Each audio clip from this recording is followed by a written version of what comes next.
Hello, science lovers. Welcome to today's section. Today, we are going to talk about the law of chemical combinations.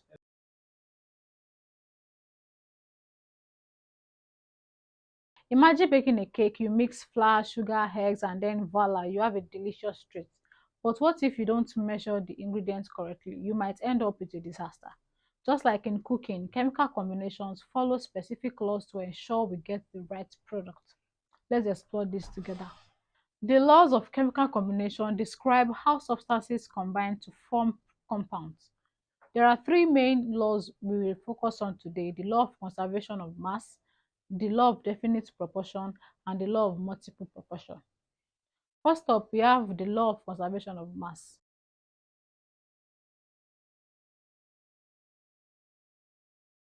This law states that in a closed system, mass is neither created nor destroyed during a chemical reaction. For example, think about a candle. When it burns, it seems to disappear, but the mass of the wax is transformed into smoke and carbon dioxide. If you weigh the candle before and after burning, the total mass remains the same. Next, we have the law of definite proportions, which states that chemical compounds always contain its component elements in fixed ratio by mass. For example, take water for instance. It is made up of two hydrogen atoms and one oxygen atom.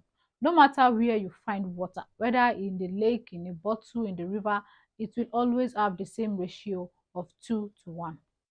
And finally, we have the law of multiple proportions. This law states that when two elements combine to form more than one compound, the masses of one of the elements that combine with a fixed mass of the other are in the ratio of small whole numbers. For example, consider carbon and oxygen. They can combine to form carbon monoxide and carbon dioxide. If you take a fixed mass of carbon, the different masses of oxygen that combine with it will be in the ratio of 1 to 2. This means for every 1 gram of carbon, you can have 16 grams of oxygen in CO, and for CO2, you will need 32 grams of oxygen. So why are these laws important in real world? They help chemists understand and predict how substances will react or combine. In drug development, knowing the exact ratios of elements helps scientists create effective medication. Also, understanding chemical combination help in creating better methods for pollution control and waste management. In food chemistry, these laws guide how ingredients interact to create flavors, textures, and nutritional value. Now, let me ask you a question. What happens when two elements form more than one compound according to the law of multiple proportions? Leave your answer in the comment section.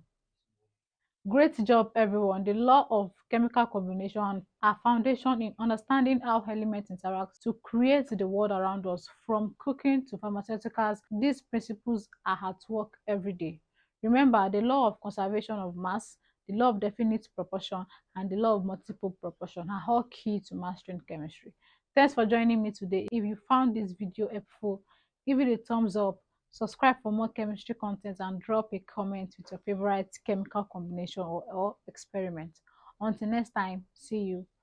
Bye.